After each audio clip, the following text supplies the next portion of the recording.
जय मसीह मण्डली परिवार साथै आदरणीय दर्शकवृन्द, आज मैले प्रभुमा सम्झौता हुँदैन भन्ने विषयमा वचन लिएर आएको छु। व्यवस्थाको पुस्तक 4 अध्यायको 2 पद पढेर आजको वचनको थालनी गर्नको लागि म गइरहेको छु। बाइबलमा यस प्रकारले लेखिएको छ, मैले तिमीहरूलाई दिएको आज्ञाहरूमा केही पनि घटबड नगर्नु, तर मैले तिमीहरूलाई दिएको परमप्रभु परमेश्वरको आज्ञाहरू पालन गर्नु। र बाइबल धर्मशास्त्रले परमेश्वरको वचनमा घटबड नगर्नु भन्नाले सम्झौता पिटिकै नगर्नु भनेर चाहिँ भनिएको छ। मानिसको बीचमा सम्झौता हुन सक्ला। कोही मानिसले केही कुरा बिक्री गर्दै गर्नुभएको होला, कसैले किन्दै गर्नुभएको होला, उहाँहरूले दाम घटबड गर्न सक्नुहोला। तपाईँकै भनेको मात्रै भएन, तपाईँकै गोरुको 12% भन्ने नगर्नुहोस् न भनेर यो प्रकारले सम्झौता गर्ने चलन छ। त्यो मानिसहरूमा गर्दाखेरि त्यो फरक छैन। तर जब परमेश्वरको कुरा आउँदछ, उहाँ सर्वज्ञानी परमेश्वर हुनुभएको कारणले गर्दाखेरि उहाँको चाहिँ वचन न घटाउनै मिल्छ न बढाउनै मिल्छ। त्यसर्थ आजको वचनमा यो भनिएको हो कि प्रभुको वचनमा हामीले सम्झौता गर्नु मिल्दैन। उदाहरणको लागि म परमेश्वरको समुदाय जो इजरायलीहरू हुन्, उनीहरू मिश्र देशमा गएर दासत्वमा फस्न भएको थियो। उहाँहरूले परमप्रभु परमेश्वरमा प्रार्थना गर्नुभयो। प्रार्थना गर्नु भएपछि उहाँ स्वर्गीय पिताले उहाँहरूको प्रार्थना सुन्नुभयो। त्यसपछि मूसालाई उहाँहरूलाई छुटकारा दिनको लागि पठाइदिनु भयो र मूसा त्यहाँ गइकन जो छुटकारा दिने कामहरू गरिराख्नु भएको अवस्थामा त्यहाँ परमप्रभु परमेश्वरले मिश्र देशमा 10 वटा विपत्ति ल्याइदिनु भयो। कारण मिश्र देशको राजा फारोले इजरायलीहरूलाई त्यहाँबाट दासत्वबाट निक्लेर जान दिइरहेको अवस्था थिएन। र मूसाले राख्नुभएको अनुरोध यो थियो कि हामी हाम्रो परमेश्वरलाई आराधना गर्न जान्छौँ, हामी 3 दिनको बाटो जाँदैछौँ भनेर चाहिँ यो प्रकारले अनुरोध गर्नुभएको थियो। तर फारो राजाले पटक्कै मूसाको अनुरोधलाई सुन्नु भएन। त्यसपछि त्यहाँ विभिन्न विपत्तिहरू सुरु भयो र विपत्ति क्रममा चौथो विपत्ति जब झिँगाको विपत्ति मिश्र देशमा आयो, सारा मिश्र देश परि नै झिँगा भयो। त्यस अवस्थामा फारो राजाले मूसालाई बोलाइ पठाउनु भयो र भन्नुभयो, यो झिँगालाई हटाइदेऊ र तिमीहरूलाई म जान दिन्छु भनेर चाहिँ भन्नु भएपछि फारो राजाले एउटा सम्झौता गर्न कोसिस गर्नुभयो परमेश्वरको वचनमा कि उहाँले प्रस्थानको पुस्तक 8 अध्यायको 28 पदमा ठिक छ म जान दिन्छु, तर धेरै टाढो चाहिँ नजानु है भनेर चाहिँ भन्नुभयो। तर यो कुरा मूसा र इजरायलीहरूलाई मान्ने भएन। हामीलाई त परमप्रभु परमेश्वरको भनाइ छ 3 दिनको बाटो हामी जानै पर्छ। र त्यसपछि फारो राजाले इजरायलीहरूलाई दासत्वबाट यानि परमेश्वरको आराधना गर्नको लागि जान दिनु भएन। र प्रिय दाजुभाइ दिदीबहिनीहरू, अहिलेको अवस्थालाई हामीले विचार गर्दाखेरि जसरी तपाईँले प्रभु येशूलाई मुक्तिदाता भनेर विश्वास गर्नुभयो, पापको दासत्वबाट तपाईँ बाहिर निक्लिनु भयो, यस अवस्थामा दुष्ट आत्माले तपाईँको मनमा ठिक छ विश्वास गर्नु, बाइबल पढेर घरै बस्नु, तर टाढो सङ्गतिमा नजानु, चर्चमा नजानु र आफ्नो विश्वास सम्बन्धी अरूलाई गएर नभन्नु भन्ने जस्तो भावना तपाईँको मनमा ल्याउन सक्दछ। र यही प्रकारको अवस्था यहाँ फारोले मूसालाई भन्दै हुनुहुन्छ, तिमीहरूलाई म जान दिन्छु तर टाढो चाहिँ नजाऊ। र प्रिय दाजुभाइ दिदीबहिनीहरू, यहाँ फारो राजालाई चाहिँ दुष्ट आत्माको चिन्ह मानिन्छ भने मिश्र देशलाई संसार मानिन्छ र यहाँ इजरायलीहरूलाई चाहिँ परमेश्वरको समुदाय भनेर चाहिँ मानिन्छ। र दुष्ट आत्माले जहिले पनि परमेश्वरको महिमा नहोस् भन्ने ऊ चाहन्छ। त्यसले गर्दाखेरि यहाँ मूसालाई फारोले भन्दैछन् कि ठिक छ, लो परमेश्वरको आराधना गर तिमीहरूको परमेश्वरको, तर टाढो चाहिँ नजाऊ भनेर चाहिँ उहाँले भन्दै गर्नुभएको यहाँ हामीले देख्दछौँ। र परमेश्वरको वचनमा फारो राजाले यहाँ सम्झौता गर्न कोसिस गरिराख्नु भएको हामी देख्दछौँ। र यो पछि जब फारो राजाले मूसा लगायत इजरायलीहरूलाई जान नदिनु भएपछि त्यहाँ फेरि अरू विपत्तिहरू आउन सुरु गर्यो।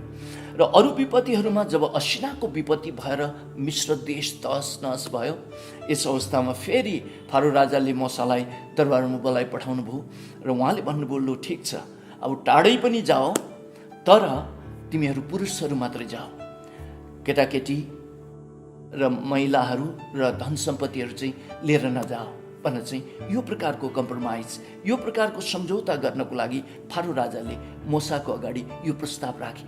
र मूसाले भन्नुभयो कि हामी त यो गर्नै सक्दैनौँ, हामी त हाम्रो पुरा परिवार नै परमेश्वरको महिमाको लागि हामी जानुपर्छ भनेर चाहिँ उहाँले त्यसो भन्नुभएपछि फारो राजाले फेरि मूसा लगायत इजरायलीहरूलाई जान दिन भएन। र प्रिय दाजुभाइ दिदीबहिनीहरू, जब तपाईँले ख्रीष्ट येशूलाई मुक्तिदाता भनेर विश्वास गर्नुभयो, पापको दासत्वबाट तपाईँ छुटकारा पाएर आउन भएपछि दुष्ट आत्माले लगातार तपाईँलाई सम्झौताका प्रस्तावहरू लिएर आउन सक्दछ।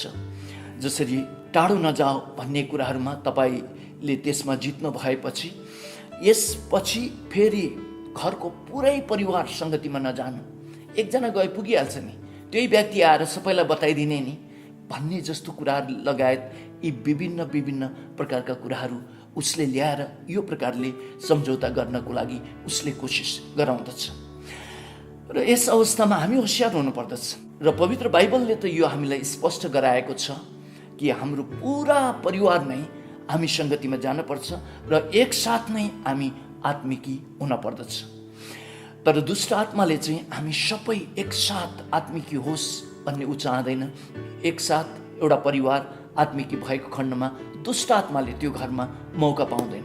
त्यसले गर्दाखेरि उसले प्रयासहरू गर्दछ।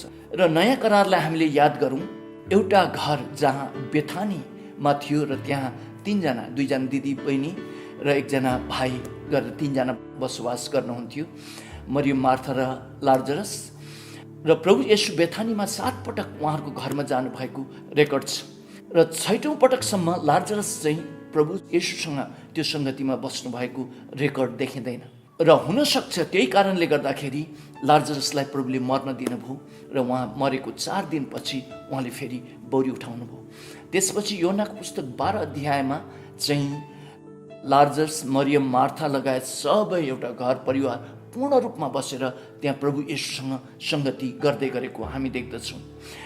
र एउटा व्यक्ति सङ्गतिमा बस्नु भएन, एउटा परिवारका सदस्य सङ्गतिमा बस्नु भएन भने त्यो सदस्यलाई दुष्ट आत्माले बिस्तारै आत्मामा मार्न सुरु गर्दछ र त्यहाँ तपाईँ र त्यो व्यक्तिको बिचमा फासला हुन सुरु गर्दछ।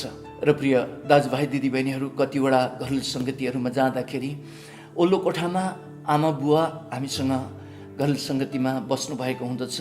छोराछोरीहरूलाई चाहिँ पल्लो कोठामा भिडियो गेम खेल्न दिएर यानि टिभी हेराएर राख्नु हुँदछ र हामीले भन्दछौँ कि त्यसो नगर्नुहोस्, परिवार त पुरै बस्नुपर्छ।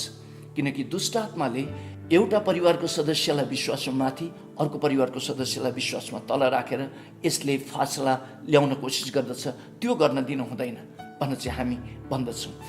र यहाँ मूसालाई फारोले यही प्रकारको प्रस्ताव राखेको छ, परमप्रभु परमेश्वरलाई आराधना गर्न तिमीहरू पुरुषहरू मात्र जाओ र बाँकी चाहिँ यहीँ नै रह भनेर चाहिँ उहाँले यो प्रकारको सम्झौताको लागि प्रस्ताव लिएर आउनु भएको छ। तर मूसा लगायत हारूनले ती कुराहरू स्वीकार गर्नुहुन्न।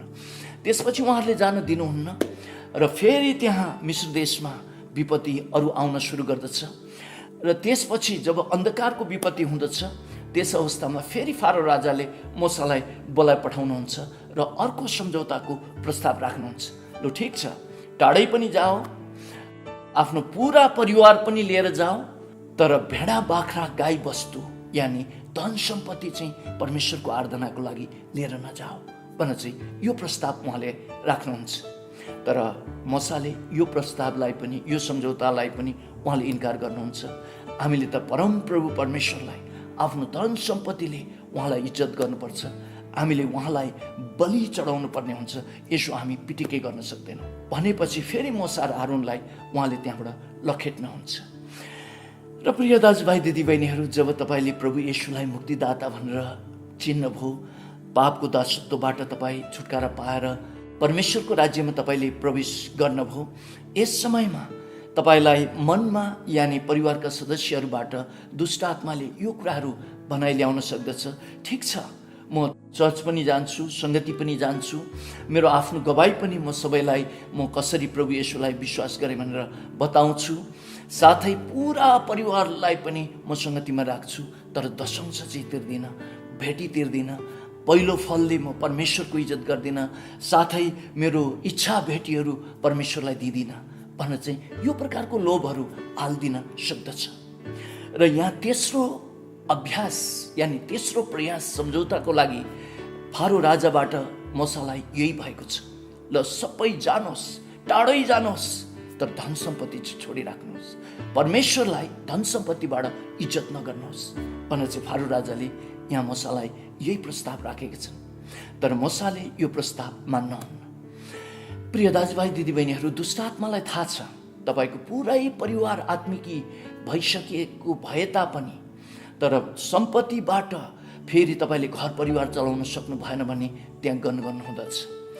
र एउटा परिवार जस परिवारले सृष्टिकर्ता परमेश्वर येशू मसिहा हुनुहुन्छ भनेर चिन्ह भएको छ, त्यो परिवारबाट दशंश भेटी, इच्छादान, पहिलो फलबाट, सम्पत्तिबाट परमेश्वरलाई इज्जत गर्नु भएन भने त्यो परिवारमा पैसा रुपियाँले कहिले पनि पुग्दैन र पैसा रुपियाँको जहिले पनि अभाव हुन्छ।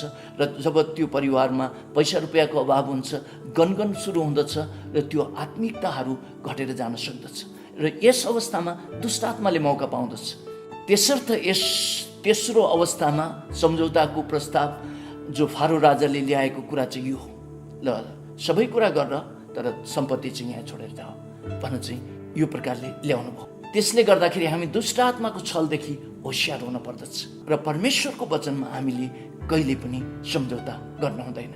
र बाइबलमा हामीले यो देख्दछौँ कि परमेश्वरको जनले जब सम्झौता गर्नुहुन्छ उहाँले आशिष गुमाउनुहुन्छ। पहिलो समयलको पुस्तक 13 अध्यायमा साउलले जब पलिस्तीहरूसँग लडाइँ गर्नको लागि सामुएल अगमवक्तालाई त्यहाँ बलि चढाउनको लागि पर्खेर बस्नुभयो, उहाँ ढिलो गर्नुभएको कारणले गर्दाखेरि उहाँ आफैले गएर त्यो बलि चढाउन बित्तिकै सामुएल त्यहाँ आइपुग्नुभयो र भन्नुभयो यो त तपाईँले गर्नु मिल्दैन थियो, तपाईँले ठुलो बेकुबी काम गर्नुभयो, अब तपाईँको राजा पद तपाईँबाट खोसियो नभन्दै पछि गएर दाउदको हातमा राजा पद पर्यो। प्रिय दाजुभाइ दिदीबहिनीहरू, जब हामी परमेश्वरको वचनमा सम्झौता गर्दछौँ हामीले आशिष गुमाउँदछौँ। कोलोराडोको सुन खानी सम्बन्धी मैले एउटा सत्य घटना सुनेको थिएँ। एकजना खानी खन्ने व्यक्तिले सुन खानी खन्दै जानुभयो, धन सम्पत्ति प्रचुर मात्रामा खर्च भयो, उहाँको शरीरमा एकदमै थकावटपना पनि आयो र त्यसो हुँदा उहाँले लास्टमा गएर चाहिँ अब म बन्द गर्छु र अरू कसैलाई यो खन्न दिन्छु भनेर चाहिँ यो निर्णय गर्नुभयो र विज्ञापन गर्नुभयो। कोही व्यक्ति आए तर उहाँको इन्जिनियरले भने कि होइन, तपाईँले अब सुन भेट्नै लाग्नु भएको छ, यो प्रकारको सम्झौता नगर्नुहोस्, शरीरको यो प्रकारको कुराहरू नसुन्नुहोस् भनेर चाहिँ उहाँले भन्नुहुँदाखेरि उहाँले भन्नुभएछ कि तपाईँ इन्जिनियरले जहिले मलाई पहिल्यैदेखि यसो भनेर नै मलाई अहिलेसम्म झुलाउनु भयो भनेर चाहिँ उहाँले भन्नुभएछ। त्यसपछि उहाँले आफूसँग भएका सबै औजारहरू त्यो नयाँ व्यक्तिलाई बिक्री गरेर उहाँ त्यहाँबाट हिँड्नु भएछ र नयाँ खानी खन्ने व्यक्तिले जब त्यो खानी खन्न सुरु गर्नुभएछ 3 फिट खन्न बित्तिकै त्यहाँ सुन पाउन सुरु गरिहाल्नु भएछ।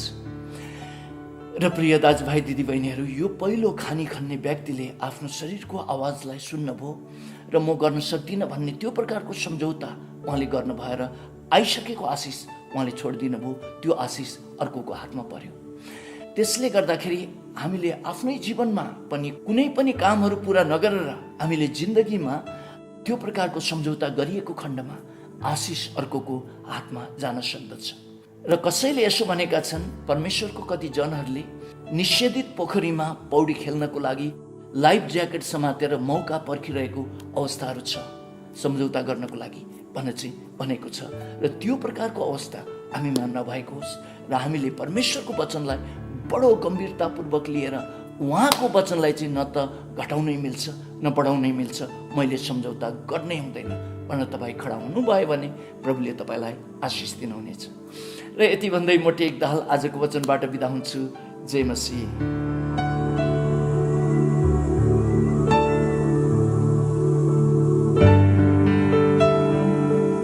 हामीले कसरी कोरोना भाइरस फैलिने क्रमदेखि रोक्न मद्दत गर्न सक्छौँ? नियमित सेनिटाइजरले हात सफा गर्ने वा साबुन पानीले हात धुनुहोस्। साबुन पानीले नधुएको हातले आँखाहरू, नाक र मुख नछुनुहोस्। 6 फिट जति सामाजिक दूरी कायम राख्नुहोस्। हाछिउ गर्दा आफ्नो कुइनो वा रुमालले छोप्नुहोस्। बाहिर जाँदा वा भिडमा अनिवार्य मास्क लगाउनुहोस्। यदि तपाईँलाई रुगाखोकी, ज्वरो वा सास फेर्न समस्या भएको छ भने तुरुन्तै नजिकैको स्वास्थ्य चौकीमा सम्पर्क गर्नुहोस्। केचेमने एयरपोर्ट चर्च स्वास्थ्य विभाग। धन्यवाद।